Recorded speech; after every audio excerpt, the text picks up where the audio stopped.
Hi friends, welcome to my YouTube channel. I hope ಎಲ್ಲರೂ ಚೆನ್ನಾಗಿದ್ದೀರ ಅಂದ್ಕೊಂಡಿದ್ದೀನಿ. ಇವತ್ತು ನೋಡಿ ಹೆಸರು ಕಾಳು ಮತ್ತು ತೊಗರಿಬೇಳೆನ ಹಾಕ್ಬಿಟ್ಟು ಮತ್ತು ಪಾಲಕ್ ಸೊಪ್ಪು ಹಾಕಿ ಒಂದು ಮಸೊಪ್ಪು ಮಾಡ್ತಿದ್ದೀನಿ. ಮತ್ತು ಒಂಚೂರು ಅರಿಶಿನ ಪುಡಿ ಹಾಕ್ಕೊಂಡು ಇವಾಗ ಅದಕ್ಕೆ ಮತ್ತು ಜೀರಿಗೆ, ಒಂದು 5-6 ನಾಟಿ ಟೊಮೊಟೊನ ಹಾಕ್ಕೊಂಡಿದ್ದೀನಿ. ಒಂದು ಅರ್ಧ ಲೀಟ್ರಷ್ಟು ನೀರು ಹಾಕ್ಕೊಂಡಿದ್ದೀನಿ. ಮತ್ತು ಬೆಳ್ಳುಳ್ಳಿ ಸಿಪ್ಪೆ ಸಮೇತನೇ ಹಾಕ್ಕೊತಿದ್ದೀನಿ. ಮತ್ತು ಒಂದು ಈರುಳ್ಳಿ, ಒಂದು 5 ಹಸಿಮೆಣಸಿನ್ಕಾಯಿ ಹಾಕ್ಕೊಳ್ತಾಯಿದ್ದೀನಿ.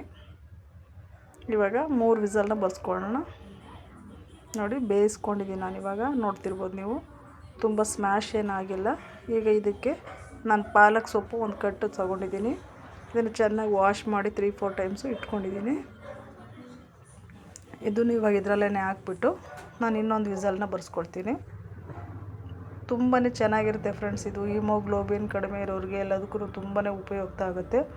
ದಯವಿಟ್ಟು ಈ ವಿಡಿಯೋ ನಿಮಗೆ ಉಪಯುಕ್ತ ಅನಿಸಿದ್ರೆ ನನಗೊಂದು ಲೈಕ್ನ ಮಾಡಿ, ಹಾಗೆ ಸಬ್ಸ್ಕ್ರೈಬ್ ಆಗಿ, ಮತ್ತು ನಿಮ್ಮ ಫ್ಯಾಮಿಲಿ ಫ್ರೆಂಡ್ಸಿಗೆ ಎಲ್ರಿಗೂ ಶೇರ್ ಮಾಡಿ ಫ್ರೆಂಡ್ಸ್. ಹಾಗೆ ಕಮೆಂಟ್ ಮಾಡಿ ಹೇಗೆ ಬಂತು ಅಂತ ಮನೆಯಲ್ಲಿ ಮಾಡಿಬಿಟ್ಟು. ಇವಾಗ ನೋಡಿ, ನಾನು ಕುಕ್ಕರ್ನಲ್ಲಿ ಎಣ್ಣೆ ಹಾಕ್ಕೊಂಡಿದ್ದೀನಿ, ಒಂದು 2-3 ಚಮಚ. ಹಾಗೆ 1 ಸ್ಪೂನ್ ಸಾಸಿವೆ ಹಾಕ್ಕೊಳ್ತಾಯಿದ್ದೀನಿ. ಇವಾಗ ಒಂದು ಅರ್ಧ ಚಮಚದಷ್ಟು ಜೀರಿಗೆನೂ ಹಾಕ್ಕೊಳ್ತಾಯಿದ್ದೀನಿ.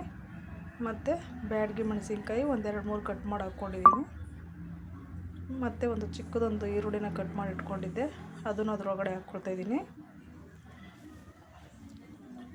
ಇವಾಗ ಒಂದು 10-15 ಕರಿಬೇವಿನ ಎಲೆನ ಹಾಕ್ಕೊಳ್ತಾಯಿದ್ದೀನಿ. ತುಂಬಾ ಚೆನ್ನಾಗಿರುತ್ತೆ ಫ್ರೆಂಡ್ಸ್ ಮುದ್ದೆ ಅನ್ನಕ್ಕಂತೂ. ಮತ್ತು ಸ್ವಲ್ಪ ಹಿಂಗನ್ನು ಹಾಕ್ಕೊಳ್ತಾಯಿದ್ದೀನಿ ನಾನು. ಅದು ತುಂಬಾ ಘಮ ಪರಿಮಳ ತುಂಬಾ ಚೆನ್ನಾಗಿ ಬರುತ್ತೆ. ದಯವಿಟ್ಟು ಇದ್ದರೆ ಯೂಸ್ ಮಾಡಿ ಮನೆಯಲ್ಲಿ.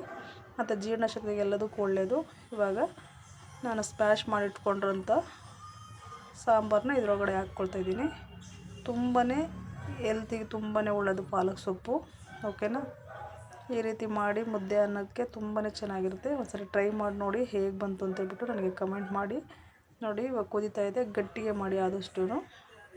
ನೀವು ಈ ಥರ ಸ್ಮ್ಯಾಶ್ ಮಾಡಿ ಇದು ಮಾಡೋದು ಇಷ್ಟ ಇಲ್ಲ ಅಂದರೆ ಸ್ವಲ್ಪ ಜಾರ್ನಲ್ಲಿ ಹಾಕ್ಬಿಟ್ಟು ನೀವು ಒಂದು ಇದನ್ನು ಮಾಡ್ಕೋಬೋದು ಬೇಕಾದರೆ.